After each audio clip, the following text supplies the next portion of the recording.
hermanos, la parashá para esta semana es la parashá Korah. Korah, ¿qué significa? Depilado, calvo, pelón, podría ser, ¿verdad? Sin pelo, como que Korah tenía ese problema, ¿verdad? De muchas personas, pues que se les cae el cabello o algo así. Entonces, más allá del nombre y de lo que significa el nombre de Korah, él es recordado por lo que hizo. En las versiones que conocimos, las versiones más conocidas de la Biblia, aparece con el nombre de Coré, ¿verdad? Incluso tenemos en los salmos de los hijos de Coré. Pero el nombre hebreo es Korah, nada más para aclarar, es lo mismo. Korah, Coré, es lo mismo. Entonces, hoy vamos a ver respecto a la parashá Korah. Vamos a estar hablando del tema de la vara de Aharón. La vara de Aharón, porque es un tema que aparece hacia el final de esta parashá. Y la razón es que, primero, la porción nos dice que Korah se rebeló. Korah, ¿qué quería Korah, hermanos? ¿Qué quería? ¿Qué peleaba? Liderazgo, ¿sí? Posición, poder, ¿sí? Sí, o sea, él ya tenía, fíjense, él ya tenía liderazgo, ya tenía poder, todo eso que estamos diciendo ya lo tenía. Quería más, ¿verdad? Quería más. O sea, él miraba a los que estaban arriba y decía, yo quiero estar ahí. O sea, no se conformaba. Entonces, ese fue el problema. Y Korah está peleando, él quería el liderazgo de Moisés y de Aharón. Y era familia. Korah era familia de Moisés y de Aharón. Entonces, podemos decir, otras veces yo he dicho que la familia de Moisés era como la familia real en el Israel del desierto, ¿verdad? Moisés era como si fuera el rey. Sabemos que el Eterno es el rey. Dios nos guarde de estar ofendiéndole, ¿verdad? Pero Moisés era como el rey visible, como el que todos se sujetaban a Moisés. Y entonces los familiares de Moisés, pues eran como la familia real. Aarón, Miriam, Korah, toda su familia. Eran vistos por los miles y miles de israelitas como la familia real. Entonces, digo esto para darnos cuenta que Korah ya tenía un lugar muy especial delante del pueblo, pero pues él quería más. Entonces, ¿qué hizo Korah? Cuestionó la autoridad que Dios le había dado a Moisés y a Aarón. Él dijo, a ver, ¿y por qué ustedes tienen que estar al frente? Cualquiera del pueblo puede estar al frente, ¿verdad? O sea, pero él era el que quería. Pero tendemos a hacer mucho eso. Los psicólogos a eso le llaman proyección. O sea, proyectas lo que tú sientes hacia otras personas. Todos en el pueblo son santos y cualquiera puede ser el líder. ¿Por qué tienen que ser ustedes? ¿Sí, hermano Carlos? Sí, le decíamos es, si tú puedes, yo puedo, tú eres humano, yo también. Sí. Entonces, los reyes Y también. la nación estaba Sí. Anoche decíamos, ¿verdad? O sea, un punto a favor, tenía varios, pero un punto muy a su favor de Korah era que también era de la tribu de Leví. Entonces, ¿por qué tiene que ser Aarón? Yo puedo ser el sumo sacerdote, o yo puedo ocupar tu lugar, Moisés. Entonces, bueno, sabemos que pasó esta rebelión tremenda y sabemos cómo terminó, ¿verdad? Nos dice la escritura, Moisés intercedió por Korah. Cuando Moisés escuchó las palabras de Cora, Moisés inmediatamente cayó postrado delante del Eterno para proteger a Cora, porque si Moisés no hubiera hecho eso, al instante, créanme, fuego del Padre hubiera descendido sobre Cora. Y Moisés lo sabía, por eso Moisés cae postrado y, Señor, no lo mates, por las cosas que estaba diciendo. Entonces, el Eterno espera. Cora tiene una oportunidad. Moisés le dice, mira, vete a dormir, hombre, vete, consúltalo con la almohada, piensa lo que estás diciendo, a ver si te arrepientes. Ya mañana vemos, si todavía mañana sigues terco con lo mismo, ya lo vemos, ¿no? Y bueno, como sabemos, esto terminó en tragedia para Cora y los demás rebeldes. El asunto es que aún con el juicio severo de Dios que cayó sobre los rebeldes, aún con todo y eso, en el pueblo hubo murmuración. En el pueblo ya se quedaron como, oye, pero entonces ya uno aquí no puede hablar, uno no puede expresarse, porque mira, vamos a acabar como Cora, nos va a tragar la tierra, pues ¿qué va a pasar? Entonces empezó a haber murmuración, y vaya que para eso los israelitas les sabían un poquito, ¿no? Para murmurar y decir y quejarse. Entonces, para ponerle fin a las murmuraciones, lo que el Eterno hizo fue, a ver, pero, Moisés, ¿sabes qué? Tengo una idea. Para que se acaben las murmuraciones y para que quede claro quién es la persona que yo he escogido para ser el sumo sacerdote, porque la cosa era sobre el puesto de Aarón, el sumo sacerdote. Pues para que quede claro esto, vamos a hacer lo siguiente, que cada tribu nombre un representante. O sea, vamos a extender la convocatoria a todas las tribus. O sea, no lo vamos a limitar a la tribu de Leví, que todos participen, que cada tribu nombre a su representante. Por los levitas va a ser Aarón, porque ese sí, yo ya lo puse, ya lo escogí, él va a ser.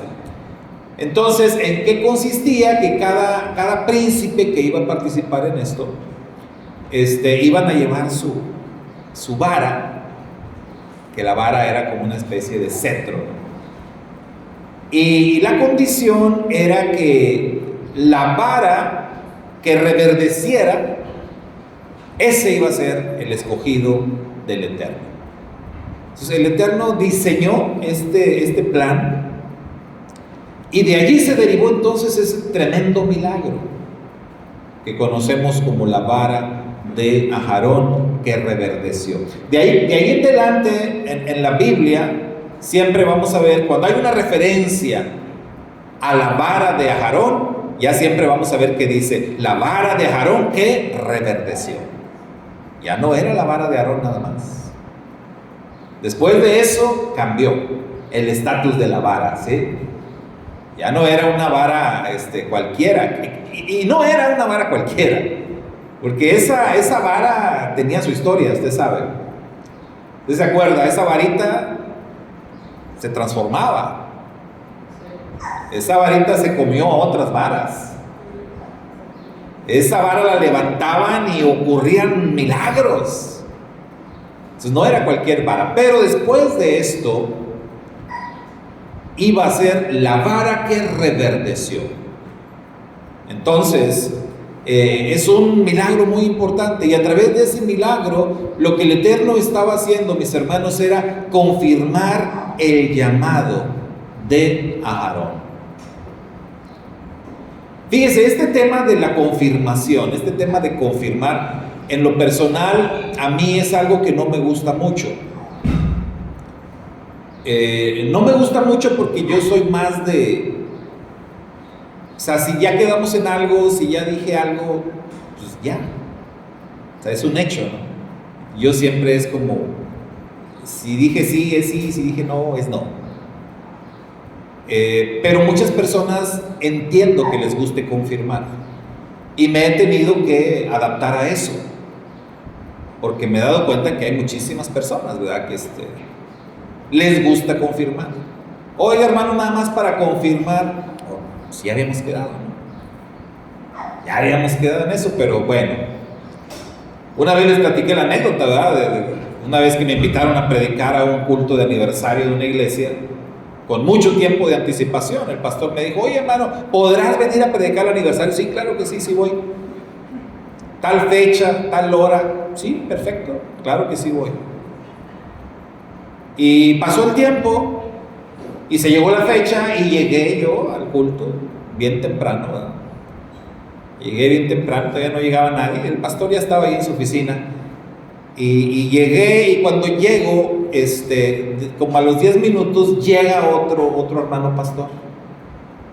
Y lo veo, yo pensé que iba también al culto, ¿verdad? Se invitó varios pastores, ¿no?, al aniversario. Lo saludo: ¿qué tal, hermano? ¿Cómo estás? ¿Dónde está el hermano? Aquí está en la oficina, creo. Y luego me llama el hermano, me dice: hermano Saúl, fíjate que quiero platicar contigo, hermano, me da pena, pero ¿qué pasó? Pues es que sí, hermano, me acordé que te dije, ¿verdad?, que vinieras a predicar, pero pues no me confirmaste. Dijo: no me confirmaste, entonces invité a este otro brother. Y el otro hermano, pues un hermano mayor, ¿verdad?, que respetábamos mucho, y pues yo también dije: no, problema, eso no, yo no voy a quitarle lugar, ¿verdad?, para nada. Pero sí le dije: hermano, pero eso de que confirmar, digo, conmigo no va. O sea, si yo te dije algo, si yo te di mi palabra, si ya habíamos quedado en algo, así tiene que ser. O sea, yo no voy a andar confirmando porque pues ya te dije que sí. Si te hubiera dicho: déjame ver, voy a checar algunas cosas, bueno, ahí cambia. Pero si yo te dije sí, ese sí era seguro. Pero bueno, no soy muy partidario de confirmar, pero mucha gente sí necesita, ¿verdad? Sí necesita confirmación, y sí se llaman una y otra vez: oye, entonces sí vienes, y sí vas a venir, entonces sí vamos a hacer esto. Ok. Cuando Dios nos llama, Dios confirma nuestro llamado, como en el caso de Aarón, si es necesario. En el caso de Aarón fue necesario confirmar el llamado. ¿Por qué? Porque en el pueblo había personas que lo estaban poniendo en duda, y por eso el Eterno quiso confirmar su llamado. A veces Dios va a confirmar su llamado en nuestras vidas porque es necesario, también para testimonio de otras personas. Incluso a veces va a confirmar su llamado porque nosotros mismos estemos teniendo dudas, porque a cualquiera le puede pasar que dude de su llamado. Entonces el Eterno lo va seguramente a confirmar, y a través de ese milagro de la vara de Aarón que reverdeció, así fue como Dios le confirmó a Aarón: tú eres la persona que yo escogí para ser el sumo sacerdote. Y quedó claro ante los ojos de todo el pueblo de Israel. Entonces veamos, vamos a ver 5 cositas sobre esto, 5 puntos, muy rápido. Ya saben que cuando digo muy rápido es porque voy lejos, ¿verdad? Me voy a tardar. Entonces, primero, en este asunto de la confirmación del llamado de Aarón, Dios le mostró al pueblo de Israel, o les recordó más bien a todos, que Él es quien establece la autoridad. Nuestro Dios, el Dios de Israel, el Dios de Abraham, el Dios de Isaac, el Dios de Jacob, Él es la máxima autoridad en todo el universo. No hay otro más arriba que Él. Dice el profeta que Dios mismo, hablando, El Señor dice: yo, el Eterno, el uno, el único, fuera de mí no hay otro Dios, no conozco a ninguno, dice el Eterno. He recorrido todo el universo y no he conocido a otro Dios. No existe otro Dios, yo soy el único Dios. Entonces, Él es la máxima autoridad de todo el universo. Por lo tanto, aquel que es la máxima autoridad, pues es el que designa o es el que le transfiere autoridad a los que están por debajo de él. De hecho, la Escritura dice que no hay autoridad que no venga de Dios. ¿Se acuerdan cuando Pilato le dijo a Yeshua: a mí no me hablas? ¿Qué no sabes que yo tengo autoridad sobre ti? Si yo quiero te dejo libre, pero si yo quiero te mando matar. ¿Y qué le dijo Yeshua? Ninguna autoridad tendrías tú sobre mí si no te fuera dada de allá arriba. Si tú no eres nadie, la verdadera autoridad está allá arriba. Entonces, todas las autoridades, hermanos, que existen son dadas por Dios. ¿En qué sentido? En que fue el Eterno quien estableció este asunto de las jerarquías, de las autoridades, de las organizaciones, de los jueces, de los magistrados. Todo eso el Eterno lo diseñó, lo planeó, lo estableció. Todas las autoridades existen por Él. Entonces es importante tener ese recordatorio de vez en cuando. Que el Eterno nos recuerde a todos quién es el que manda, quién es el que tiene la autoridad. Y cuando el Eterno lo hace, cuando el Eterno le recuerda al mundo, o le recuerda a algún país, o le recuerda a algún sector de la población, o le quiere recordar a una persona quién es el que tiene la autoridad. Ay, mi hermano, no queremos eso, de veras. Porque sus recordatorios a veces son muy duros. La manera que Él nos recuerda que Él es la autoridad, a veces es muy fuerte. Él sacude nuestra vida para recordarnos que Él es el que manda. Entonces, ese es el primer principio. El Eterno demostró quién es el que establece la autoridad. Nadie iba a decir ahí vamos a hacer esto. Fue el Eterno el que dijo. Él estableció el plan. Él dijo cómo le iban a hacer. Nombren cada quien a uno. Van a presentar sus... Él dio todo el proceso. Porque Él es la autoridad. Él decidió cómo este asunto iba a quedar claro. Entonces vemos nosotros que el liderazgo, sobre todo el liderazgo espiritual, hermanos, no debe basarse en simplemente yo quiero, yo deseo, a mí me gustaría. Había un hermano que por muchos años él quería ser pastor. Él anhelaba ser pastor, lo manifestaba, decía que quería ser pastor. Incluso cuando la iglesia a la que él pertenecía se quedaba sin pastor, porque extrañamente esa iglesia, cada cierto tiempo se quedaban sin pastor, porque los corrían, ¿verdad? Entonces tenía que llegar otro pastor. Y cada vez que estaba la vacante, ese hermano como que, así como, aquí estoy, o sea, díganme a mí, ¿para qué andan por allá buscando? Él quería ser pastor. Una vez me acuerdo que platicando, me dijo, hermano Saúl, qué cosas, ¿verdad? Digo, ¿qué, hermano?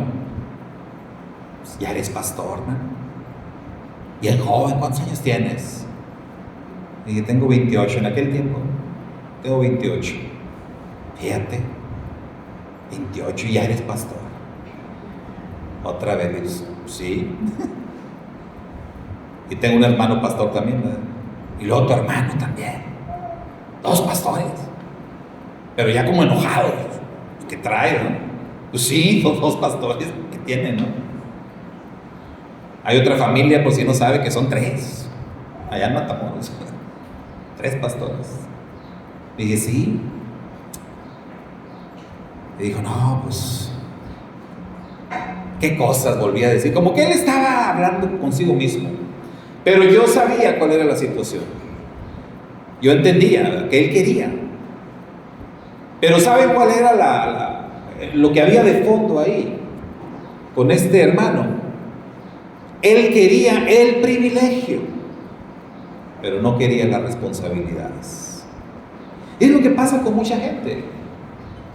Una vez escuché una frase que me marcó, que se me quedó muy grabada, y la frase la dijo un sacerdote católico. Un sacerdote que se volvió muy popular en la televisión hace muchos años, no sé si alguno lo recuerde, creo que se llamaba el Padre Alberto. En Telemundo salía este cuate, tenía un programa. Y una vez el Padre Alberto dijo, hablando del tema de liderazgo y todo, dijo, es que todo el mundo, o sea, refiriéndose obviamente a los creyentes, todo el mundo quiere al Cristo de la cruz, pero nadie quiere la cruz de Cristo. Y dije, wow. Lo escuché y dije, órale, este padre sí le sabe, ¿no? Porque es verdad. O sea, había mucha profundidad ahí. Todo el mundo quiere al Cristo de la cruz, pero nadie quiere la cruz de Cristo. O sea, todos quieren los privilegios, pero a la hora de las responsabilidades se desaparecen. Y eso era lo que le pasaba a aquel varón. Hasta la fecha, ahí sigue todavía con su sueño, su deseo. No se le ha hecho realidad, sigue sin ser pastor, porque no acepta la responsabilidad. Entonces, en el caso de Aarón, usted sabe que el Eterno lo designó. Aarón nunca dijo, oye, yo quisiera ser. El Eterno lo escogió, punto. El Eterno lo llamó. Y ahora el Eterno le estaba confirmando ese llamado.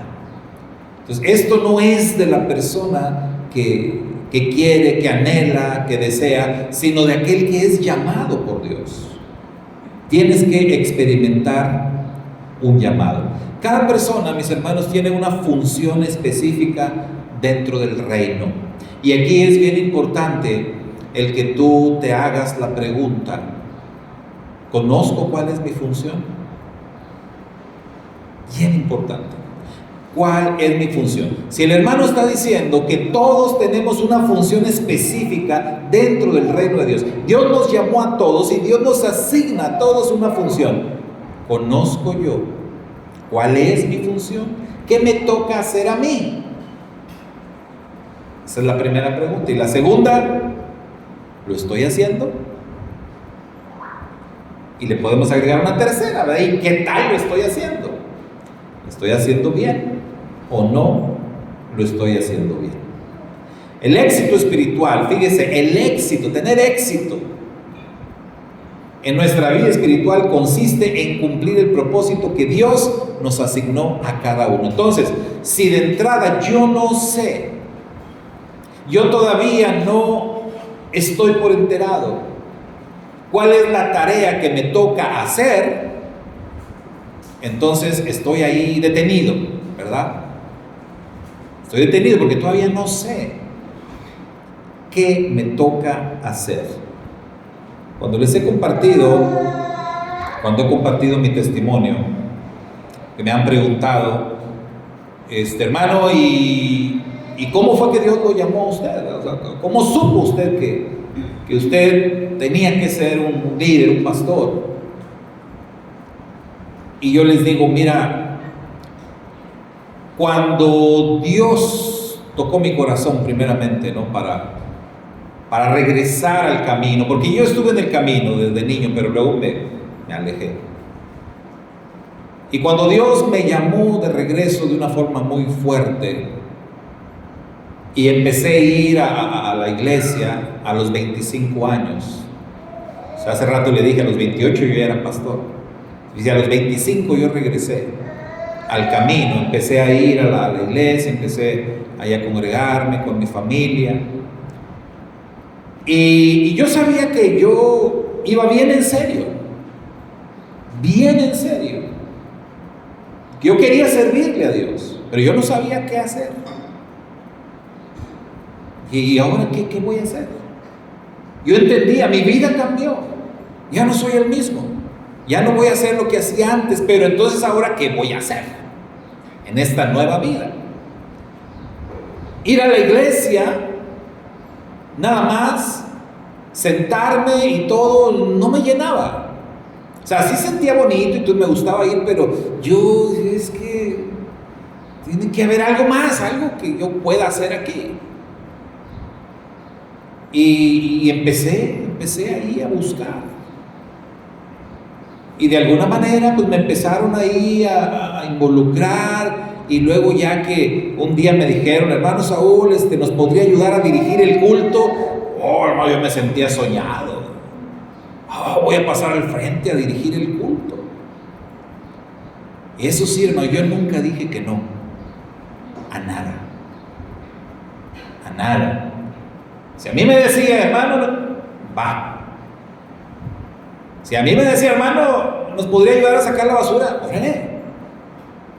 Oiga, hermano, que los baños, vámonos. Oiga, ¿podría llevar a la hermana? Claro que sí. O sea, yo nunca dije que no, a nada, o sea, todo. Entonces, el día que hermano puede dirigir el culto, por supuesto. Ya, pues ya ha visto usted cómo se hace, ¿no? Y que, sí, no se preocupe, yo ya. Claro que sí, ¿no?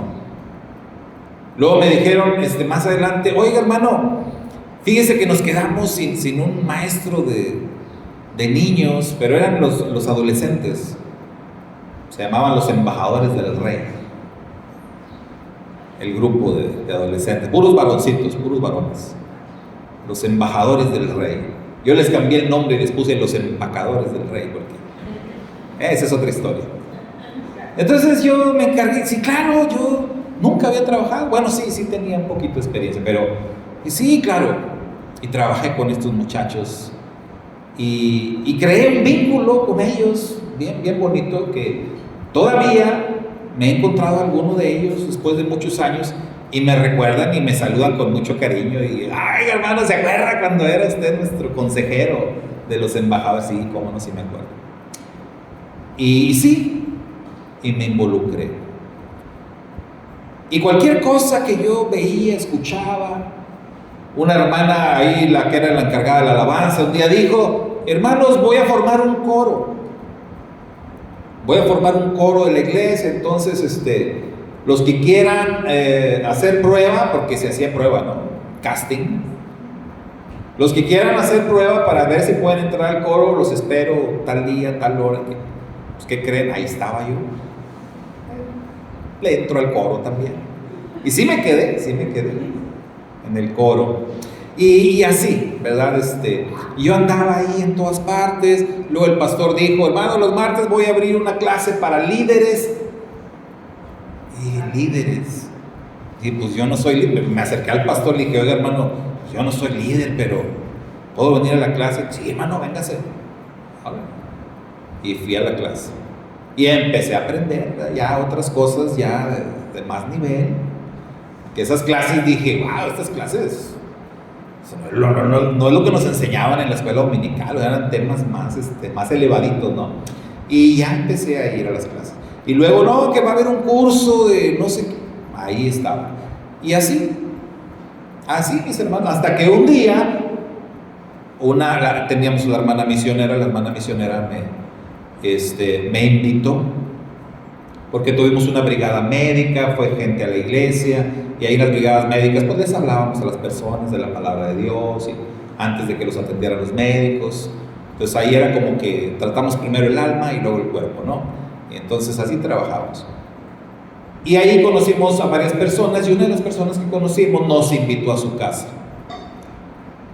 a la hermana misionera. y la hermana me invitó a mí. Hermano Saúl, ¿me quiere acompañar tal día? Esta persona nos está invitando a su casa. Vamos a ir a hacer trabajo misionero. Entonces, yo sabía que ella era la misionera de la iglesia, pero yo no sabía qué hacía. Dije, ¿qué hará una misionera? Pues ni idea, ¿no? Pero pues es la misionera de la iglesia. Entonces, cuando ella me dice, me quiere acompañar, vamos a hacer trabajo misionero, pues vamos. No sé qué es eso, ni qué vamos a hacer, pero vamos. Y ya cuando íbamos, nos fuimos en mi carrito, ¿verdad? Ella se fue conmigo y ya en el camino le digo, oiga, hermana, ¿y qué vamos a hacer? A propósito, ¿no? Para ver de qué se trata, digo. Dice, mire, ahorita vamos a llegar y vamos juntamente con los hermanos que nos invitaron, los anfitriones de la casa, vamos a salir ahí a los alrededores con los vecinos a invitar personas. Los vamos a invitar a que vengan, y cuando las personas vengan, dice, yo voy a dirigir un pequeño devocional con ellos y después usted les predica la palabra. ¿Cómo ve? ¿Le gusta el plan? Y dije, fiel yo a mi sí, me gusta. Y ya empecé a decir, ¿qué les voy a decir? ¿Qué voy a decir? ¿Qué les voy a hablar? Y no quise yo como verme así con ella, hermana, pero no sé qué. No, solito empecé a pensar y dije, bueno, ahorita a ver qué pasa, ¿no? Y lo hicimos tal como ella dijo. Y me dio gusto que ahí en esa colonia fui a encontrarme algunos amigos que conocía de mi infancia, de allá de mi barrio, y que vivían en esa colonia, y que no aceptaron la invitación ellos a estar ahí, pero estaban allá afuera. Se quedaron allá afuera y desde afuera me estaban allá gritando. No, me gritaban por mi apodo. Y yo, hombre, todavía de que no sé qué voy a decir aquí, ustedes perturbándome, ¿no? Pero bueno, todo salió bien gracias al Padre. Y ahí sí, esa vez, ese día, en ese lugar, yo supe qué es lo que quería hacer. Después de haber andado en todos lados y en un montón de ministerios en la iglesia, yo dije, esto es lo que quiero. Esto sí me llena. Y le dije a la hermana, sin saber yo qué, cómo, nada. Ya cuando terminamos y ya íbamos de regreso, la llevaba yo para su casa y le dije, así como que tímidamente, le dije, hermana, ¿va a seguir haciendo esto? Digo, sí, hermano, ese es mi trabajo, es lo que hago. Pero sí, en este lugar, en esta colonia, le voy a dar continuidad a esto. Dije, ok. Dije, oiga, ¿y puedo venir con usted la otra semana también? Y dijo, sí, claro que sí. Se sonrió, así como que ese era su plan de ella. Ella había visto algo que yo no. Me dijo, claro que sí. Voy a hablar con el pastor para que me lo asigne ya a mi equipo. O ya olvídese todo lo demás que andaba haciendo, ¿verdad? Ya usted va a trabajar conmigo. Y esa misma hermana un día me dijo, usted va a ser pastor. Yo me asusté, ¿verdad? Dije, no, ¿cómo? A lo mucho, a lo mejor llegaré a ser diácono, ¿verdad? Pero pastor. Y pues bueno, aquí estamos, ¿no? Pero ese día yo supe, ese día fue mi llamado. Dios me dijo, para esto te escogí. Esto es lo que tú vas a hacer. Predicar, enseñar a las personas. Sentarte y vengan y hablarles. Entonces, Dios confirma su llamado. Dios lo hace. Él es la fuente de autoridad. Nadie puede ponerse a sí mismo. Por mucho que una persona quiera, y aquellos que se autonombran, porque hay que decirlo, sí hay muchos que se autonombran, lamentablemente. Pero ¿qué pasa con aquellos que se han autonombrado? Tarde o temprano caen. No permanecen, no pueden permanecer.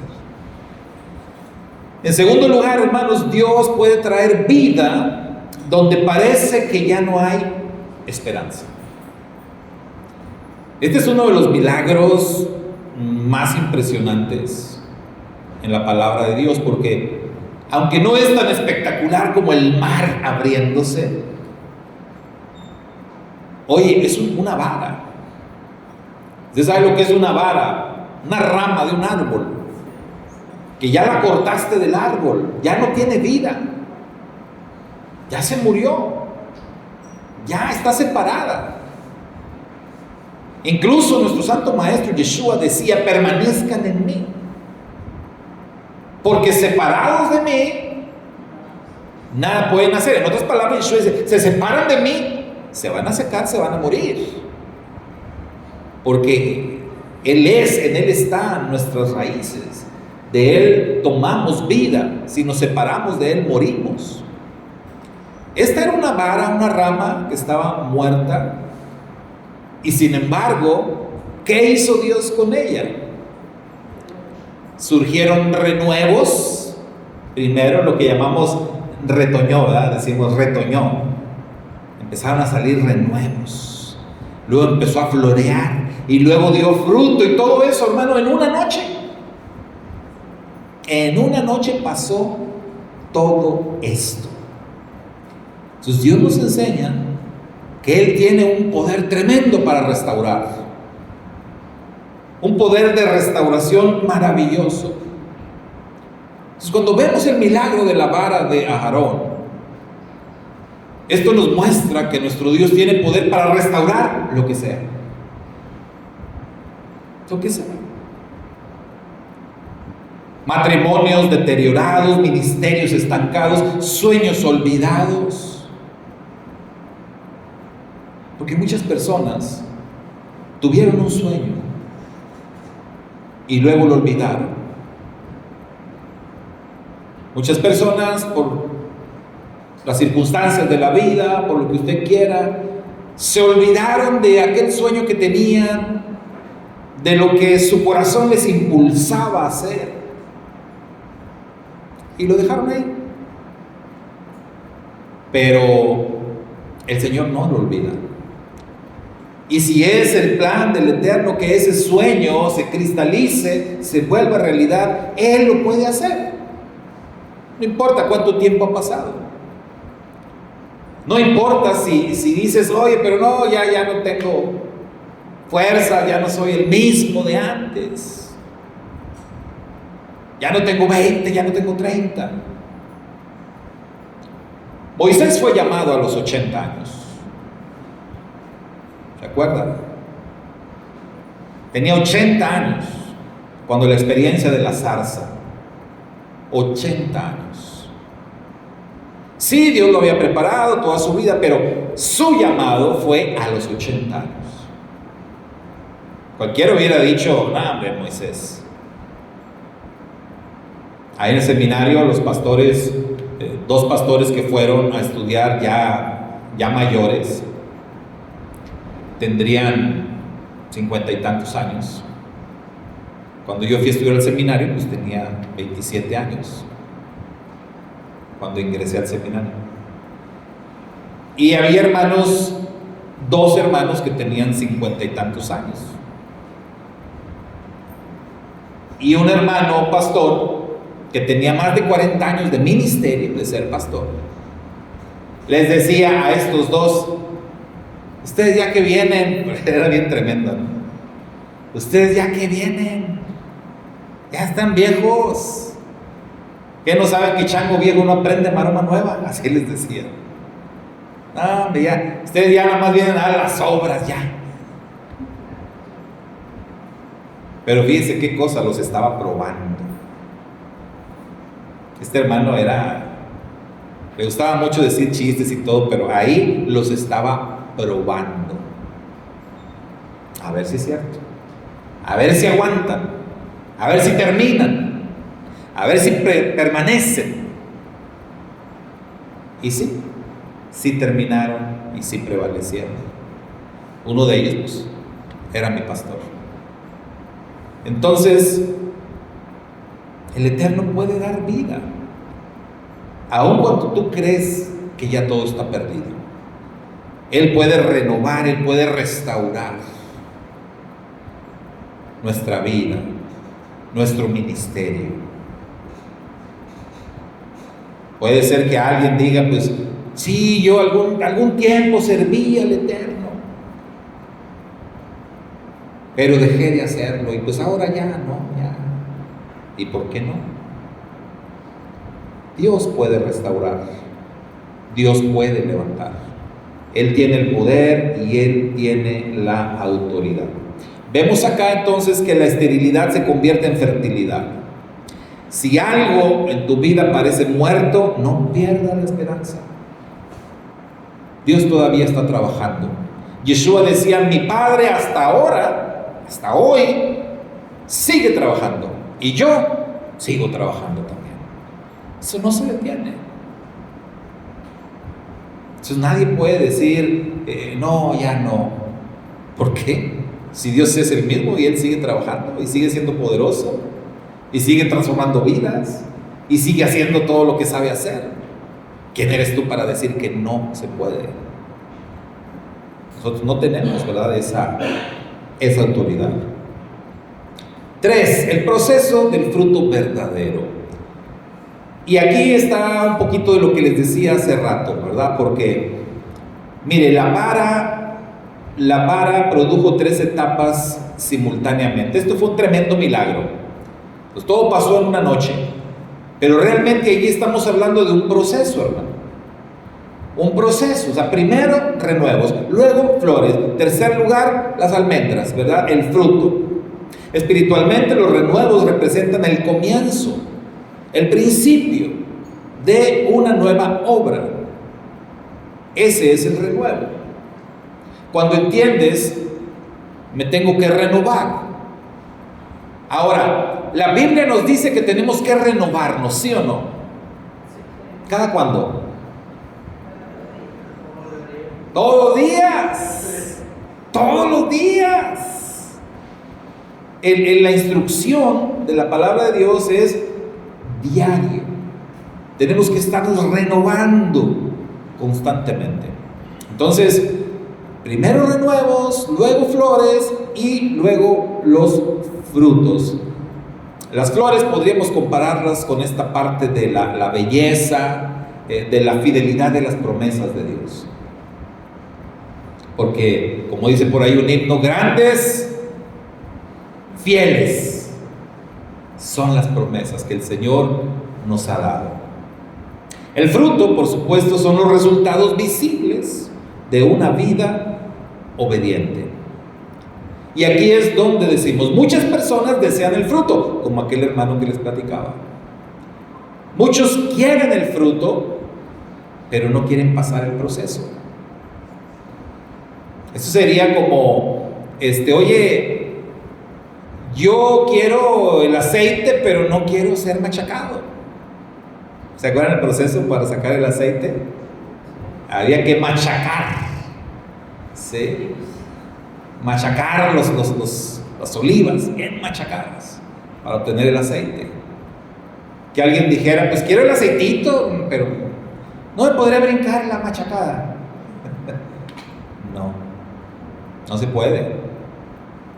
Tienes que pasar por todo el proceso. Así es como funciona. Esto es algo progresivo. Entonces, yo les platiqué ahorita brevemente, ¿verdad?, mi testimonio, pero les compartí, pues, más que nada, digamos, el lado bueno, ¿verdad?, el lado positivo. Pero hubo muchas cosas que me pasaron en ese proceso. Hubo muchas dificultades, hubo muchos ataques, hubo muchas situaciones, hubo muchas pruebas, hubo muchas tentaciones también en ese camino, en ese proceso, para poder llegar a ese momento de escuchar el llamado de Dios. Y una vez que respondí positivamente al llamado de Dios y empecé a servirle al Señor, la cosa todavía se puso más difícil, más complicada. Pero Dios es fiel, el Eterno es bueno, y desde 1997 hasta la fecha, aquí seguimos, por la gracia de Dios solamente. Cuarto lugar, hermanos, el almendro.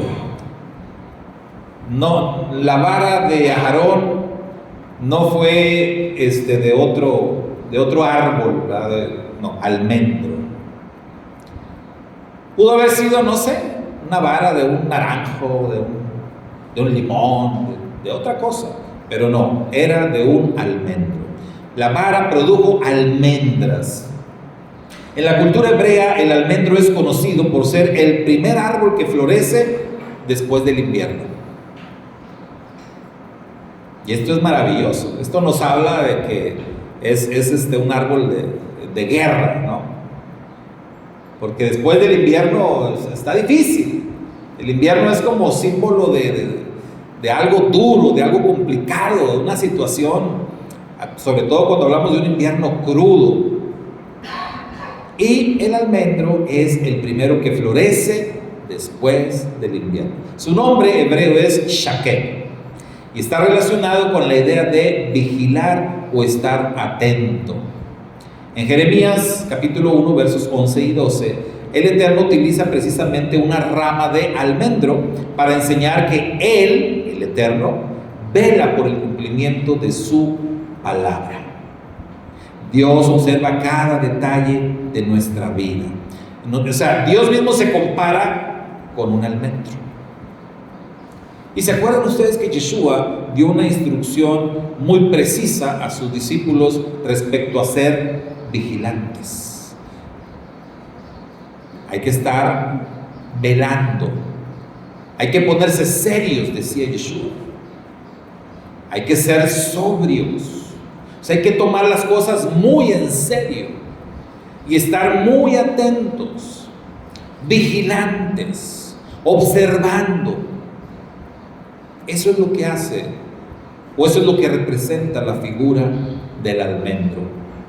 Un siervo vigilante, un atalaya, un centinela, palabra que se traduce como atalaya, es eso. En inglés le llaman la torre de vigilancia, la watchtower, ¿verdad? Así que ese nombre lo adoptaron los testigos de Jehová. La watchtower, la torre de vigilancia. Me encanta ese nombre. Pues ni modo, ya se lo quedaron ellos. Torre de vigilancia, un centinela, como un faro que está ahí nada más, observando, viendo, detectando. Así quiere el Señor que seamos. Y eso es lo que representa la vara de Aarón. La vara, hermanos, es una figura profética del Mesías. Una vara muerta que produce vida, sin lugar a dudas apunta proféticamente al Mesías. Yeshua, como sabemos, fue crucificado y fue puesto en una tumba. No quedó ninguna duda de que Yeshua murió. Porque algunos pudieran haber insinuado, no, es que nada más estaba medio muerto, pero no se murió totalmente, no resucitó, no, se recuperó, no. ¿Se acuerdan lo que hizo aquel soldado para asegurarse? Lo atravesó con la lanza, y lo hizo porque se quedó bien sorprendido de que Yeshua hubiese muerto en un tiempo tan corto. Normalmente los crucificados aguantaban mucho ahí, a veces duraban días para morirse. Eso era tremendo, un martirio, una tortura. Pero pues es que la persona no se quiere morir, ¿verdad? Se resiste, lucha. De hecho, la Escritura dice que como era el día de Pesaj, y los judíos les pidieron a los romanos que pues no querían ese espectáculo ahí en el día de la fiesta, que pues ya los acabaran, ¿verdad? Los mataran. Y a los otros crucificados les rompieron las piernas para que ya murieran, porque las piernas pues eran lo que les daba la fuerza. Usted sabe que el crucificado muere por asfixia. No muere desangrado, muere por asfixia, porque en la posición que está, no puede respirar, está colgado. Entonces cuando estás así colgado, tus pulmones están colapsando y no puede respirar.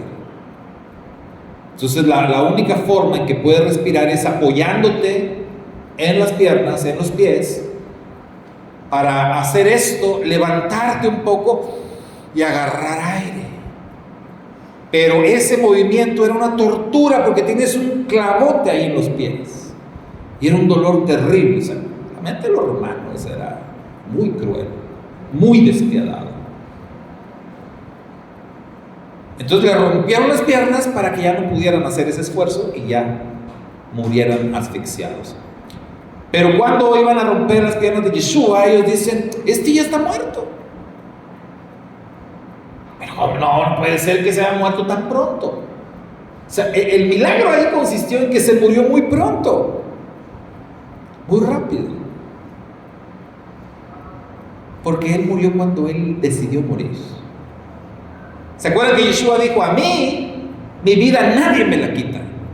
Nadie me la quita. Yo mismo la pongo, yo la ofrezco y yo la recupero. A mí nadie me anda matando. Pero se aseguraron y el centurión lo atravesó con la lanza. También para que se cumpliera la profecía. Y lo atravesó de lado a lado con su lanza. Sí, está muerto. Y lo pusieron en la tumba. Lo sepultaron. Pero Yeshua, como la vara de Aarón, resurgió, reverdeció, volvió a vivir. Nuestro Mashiach venció la muerte. Dice la Escritura, la muerte no tiene ninguna autoridad sobre él. No pudo contenerlo. La vara de Aarón, hermano, se convirtió en una señal permanente dentro del Mizkan. ¿Se acuerdan dónde terminó esa vara?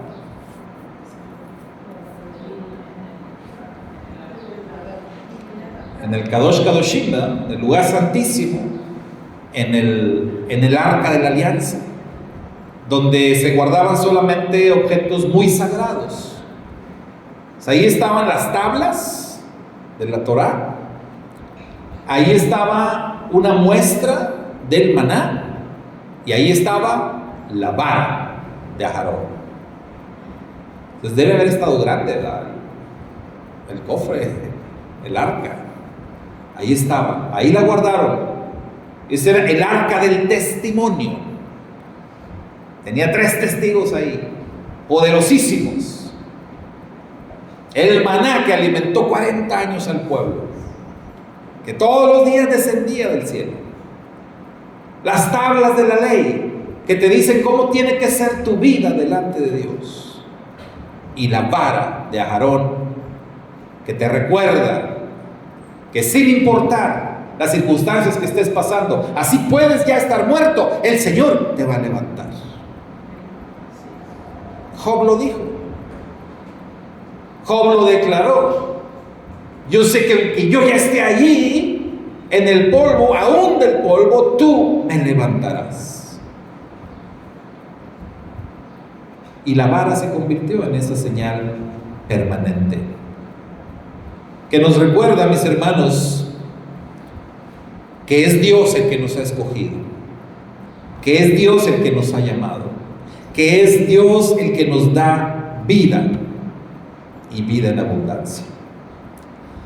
Vamos a terminar. Vamos a hacer un pequeño repaso. La vara de Aarón entonces nos enseña que vimos que Dios es la fuente de autoridad, que Dios establece a quien Él quiere. A quien Él quiere. Esto no va a funcionar como... Alguien lo intentó, ¿se acuerda? Bueno, muchos lo han intentado a través de la historia, pero ¿se acuerdan ustedes de la mamá de los Boanerges? Señor, tengo una petición que hacerte. A ver, mija, dime qué pasó. Oye, cuando establezcas tu reino, yo quisiera que les concedas a estos mis 2 hijos que se sienten ahí contigo en el reino. Uno a tu derecha y el otro a tu izquierda. Nada más eso. O algún otro detallito, no sé. No, con eso, ¿no? Yo siempre digo, seguramente después se iban a pelear ellos por quién iba a estar a la derecha y quién a la izquierda. Entonces dijo, ¿se acuerdan que el Señor dijo, a ver muchachos, ¿están de acuerdo con la petición de su mamá? Sí.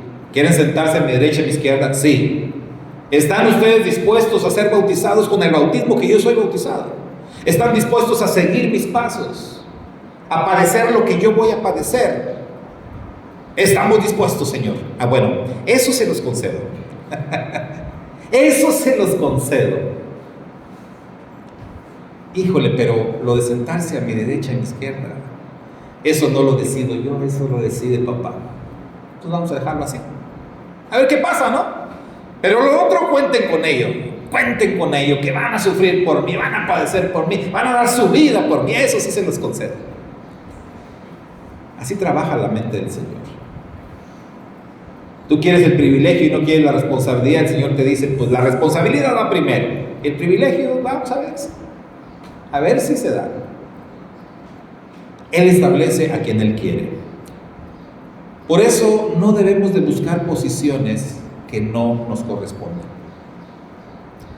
El gran error de Córah fue codiciar un lugar, un puesto que ya tenía dueño y que esa persona era designada por Dios. Córah no entendía que su problema no era con Aarón ni con Moisés, era con Dios, porque Dios los había puesto a ellos. Si lo hubiera entendido, se hubiera evitado muchos problemas. Dios le da vida a lo que parece muerto. Nunca olviden eso, hermanos. Nunca olviden eso, para que nunca se rindan.